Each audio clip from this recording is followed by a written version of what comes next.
Hi friends, good afternoon.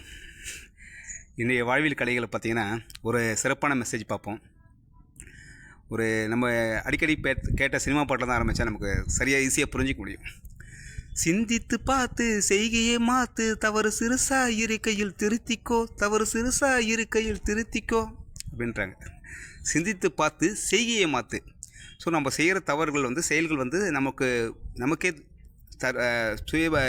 தவறு பண்ணுறதா இருந்தால், நம்ம உடலுக்கும் மனதையும் கெடுக்கிற விஷயமா இருந்தால் அதை சின்னதாக இருக்கக்கூடிய மாற்றிக்கோ. பிறருக்கு பண்ணாலும் கண்டிப்பாக அது பண்ணக்கூடாது, அதையும் மாற்றிக்கணும் அர்த்தம். என்ன தவறுப்பா நம்ம பண்ணிட போகிறோம் நமக்கு அப்படி பார்த்தீங்கன்னா, வள்ளலார் சொல்கிறாரு, 4 விஷயத்தில் ரொம்ப கவனமாக இருங்க. உணவில் கவனமாக இருங்க, உறக்கத்தில் கவனமாக இருங்க, இந்த தேகபந்தத்தில் இல்லற வாழ்வியில் கவனமாக இருங்க, பயமே இல்லாமல் இருங்கன்றார். பட் அந்த 4 விஷயத்துலையும் நிறைய தவறு பண்ணுறோம்னா அந்த தவறுகளை ரொம்ப சிந்தித்து அதை நம்ம செயலில் மாற்றி அதை நம்ம திருத்திட்டு வாழ ஆரம்பிக்கணும். இது எப்படி புரிஞ்சுக்கலாம் பார்த்தீங்கன்னா, ஒரு மாடு தான் இருந்தாலும் கூட அதுக்கு இறைவன் படைத்த உணவை தவிர மாற்று உணவை தேடுறதில்ல. மனுஷன் கண்டதையும் சாப்பிட்றான், நாக்கு டேஸ்ட்டுக்கு அடிக்ட் எதை வேணால் சாப்பிட்றான். அப்புறம் எப்படி அந்த உள்ளமும் உடலும் எப்படி தூய்மையாகும்? எத்தனை கடவுளை கும்பிட்டா அது எப்படி சரியாகும்?